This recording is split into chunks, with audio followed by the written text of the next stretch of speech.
është sa e dhimbshme, por edhe qesharake doja thoja, që normal që sot ne jemi në këtë standard për shkak të asaj gjëje që ndodh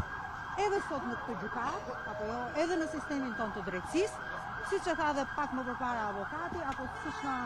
u prezantua dhe nga prokurorët, që pas kanë ardhur vazhdon hetimi, pra në qoftë se dosja hetimore duhet ishte mbyllur në 27 korrik, prokuroria vazhdon, heton, thërret dëshmitar,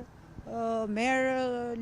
letër porosi, pra do të thotë që hetimi për zotin Meta, Monika Kryemadhi, maman Dime Fatime Kryemadhi dhe të tjerë, nuk pas ka mbaruar, por vazhdon. Çfarë do të thotë? Do të thotë që ne vazhdojmë jemi në hetim paraprak. Dhe arsyeja për të cilën është vepruar në mënyrë të tillë është vetëm një qëllim, për të mbajtur zotin Meta në burg, për të mbajtur Monika Kryemadhin dhe familjarët e saj nën presion dhe për të arritur një inat personal që nuk e di të kujt e ka.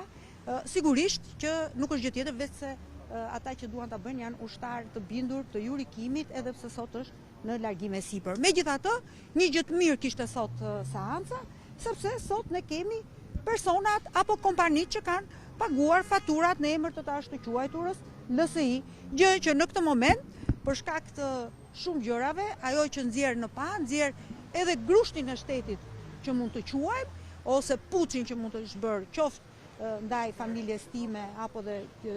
gjithë rrethit tim shoqëror, që do të thotë që një kompani amerikane, sipas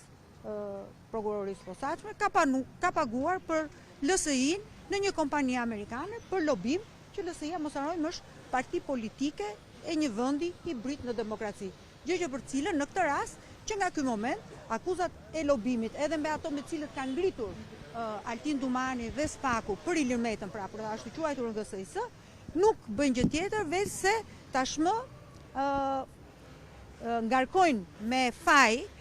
kompaninë GSIS,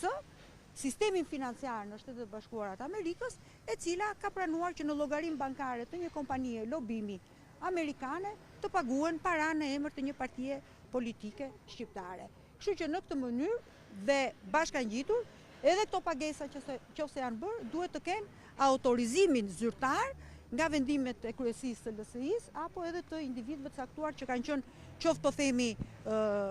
firmosës i kontratës, apo unë që kam qenë sekretare organizative, apo nga sekretari i përgjithshëm i asaj kohe, gjë që nuk ka. Pra në këtë mënyrë, tashmë do filloj do të zbardhet edhe skema e famshme e gjuetisë shtrigave të iniciuar nga Jurikim, e cila